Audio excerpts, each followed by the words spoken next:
Next, please. So what are the benefits of cooperation, collective action, community development? So when preparing this slide yesterday, I found we have another sort of definition of RIPESS, our other hosts at this meeting. Cooperation and collective action allows people to come together, to build resilience, to enhance livelihood security. As we've seen, the enterprises and organizations involved have multiple objectives. So it's very much linked to the idea of integrated development, where you integrate economic, social, environmental aspects of development. It's a model that is essentially, by its essence, is integrative. Collective action is crucial for political empowerment. It allows people to come together to exert claims on external actors, on more powerful institutions, be they government, be they private enterprise. It's also linked to the idea of political empowerment. It's also fundamental to governance, good governance. Collective actors gives the state an interlocutor. It's a group it can go to dialogue with. So collective action is very important for social dialogue. The E for economic empowerment. And here, even some fairly mainstream economists recognize, they talk about the importance of collective action in terms of being able to deal with market failures. By producers coming together, they can better access information, credit, training, skills.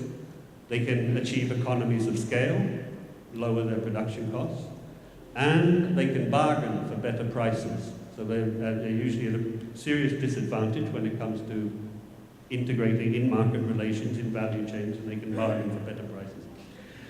The S for surplus for the community, surplus redistribution. So instead of the surplus that's generated leaving the country or going into shopping malls or going into housing bubbles, it's reinvested in the community and can be used for the community development. And the final S for the values and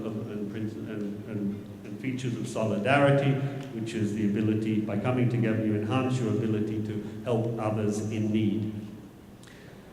Next, please. So the question is, can SSE really consolidate and expand? Can it move beyond the fringe? We hear a lot about the sort of the cases on the ground, and the big question is to what extent this can become a different model of economy. Can it be sustained? Can it be consolidated? Can it expand? Now, the answer to that question relates a lot to what's going on internally in SSE organizations. Is the trust there? Is the social capital there? Do they have basic resources and competencies? But the answer to that question also relates to the nature of how SSE relates to the public sector, government, to the private economy, and to popular economy. In the remainder of what I'll talk about, I'll focus mainly on the relation of SSE and the public sector.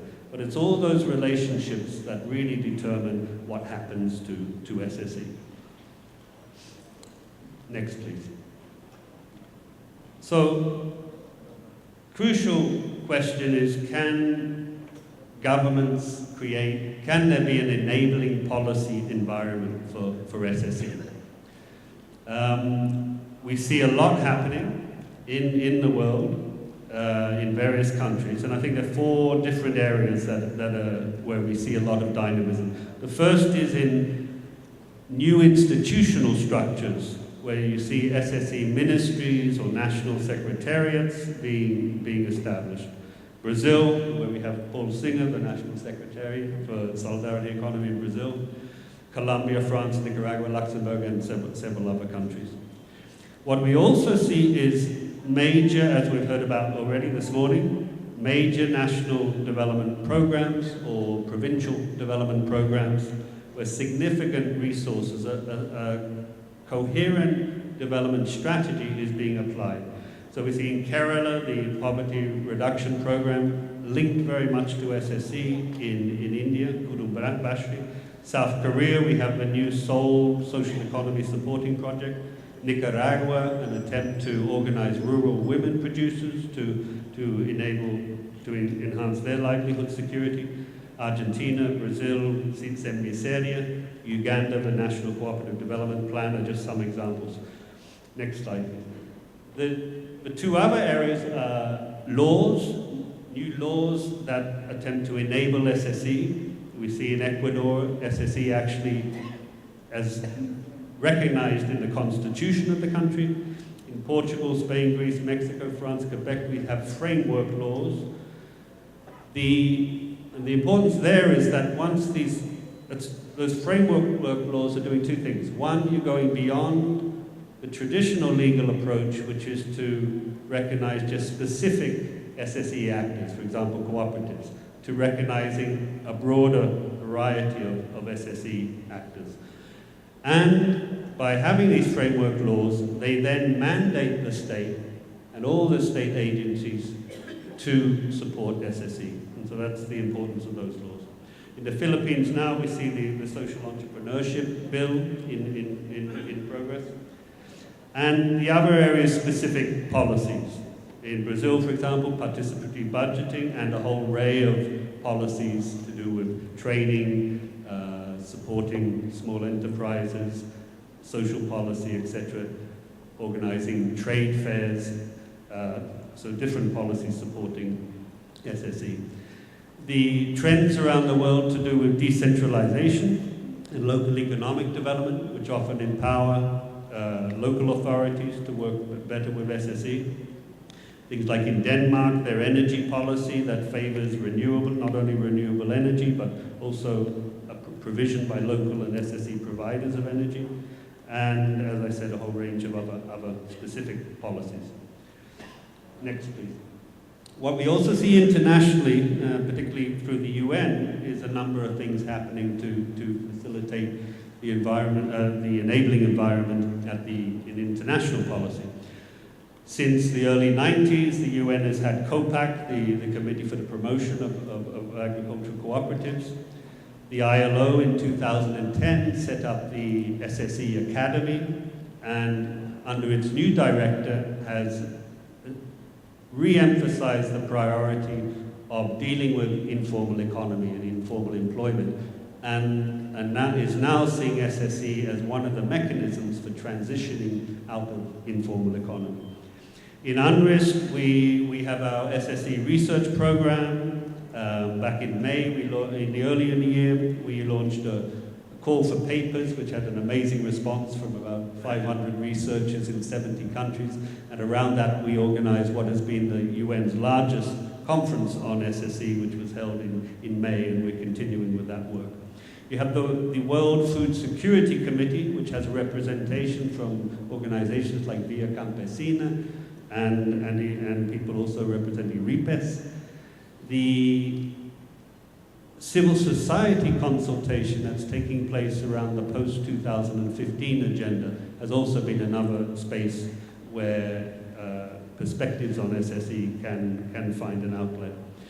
UNDP has established as their strategic priority the question of local economic development.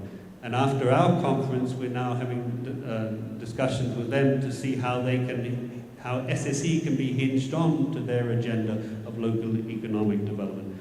And what happened 2 weeks ago, we established the first UN interagency task force on social and solidarity economy, and about 15 agencies came to that first meeting. I've left at the back a note about that task force, and I hope you'll be given a copy as you leave the room. Next, please. So just to end with, on the question of SSE state relations, there's a lot being done. There's a lot of achievements, a lot of progress that has been made, but there are also some fundamental challenges when states get involved with SSE, when the relationship gets closer. And I just want to run through some of the challenges and tensions that have emerged through the research we've been doing. One is that states often only recognize or support certain types of organizations. I already mentioned what happened with cooperatives or social enterprise. And thinking back to the slide I showed earlier, this is a much more diverse field. It's not just those particular types. Second tension is for governments to view SSE only as part of a poverty reduction program.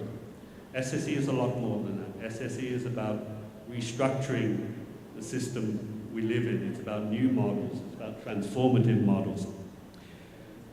Governments also need to think about the infrastructure which SSE producers, workers need in the areas where they live. They need to think about redistributive policies, whether it's fiscal or land reform. So it's more than just poverty reduction.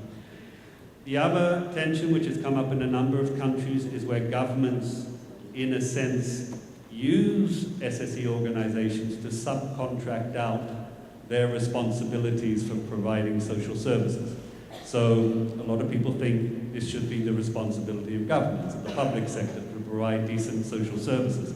But in some countries, there's a concern that they're sort of farming out their responsibilities to SSE.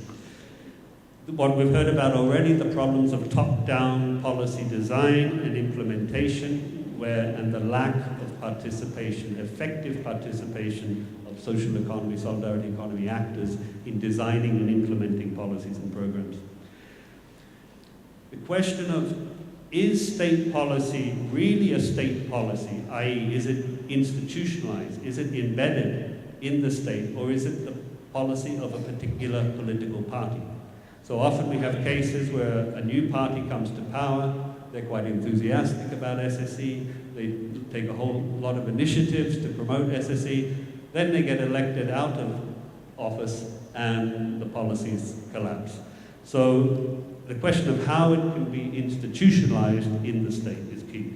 And the issue of weak decentralization, i.e. local authorities getting more responsibilities, being delegated authority to do things, but they don't get the commensurate resources they need to carry out those responsibilities. Next, please. And I'll just end with, I think, three of the key messages I want to bring out here.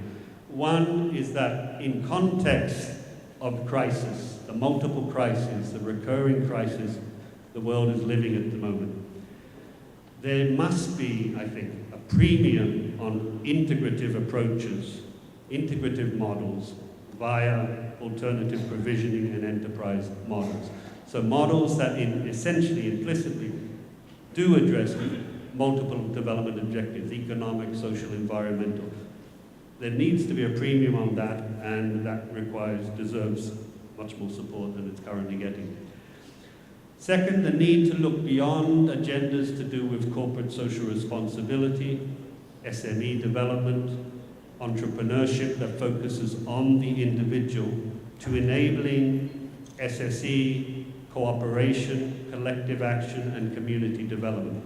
Moving from this focus of trying to tweak what the big corporations are doing in social and environmental terms, moving from a focus solely on empowering the individual to thinking more about groups, cooperation, etc. And finally, to look beyond the narrow poverty reduction approach centered on safety nets, a bit of human capital training, and to think much more about redistributive and transformative policies. Thank you very much.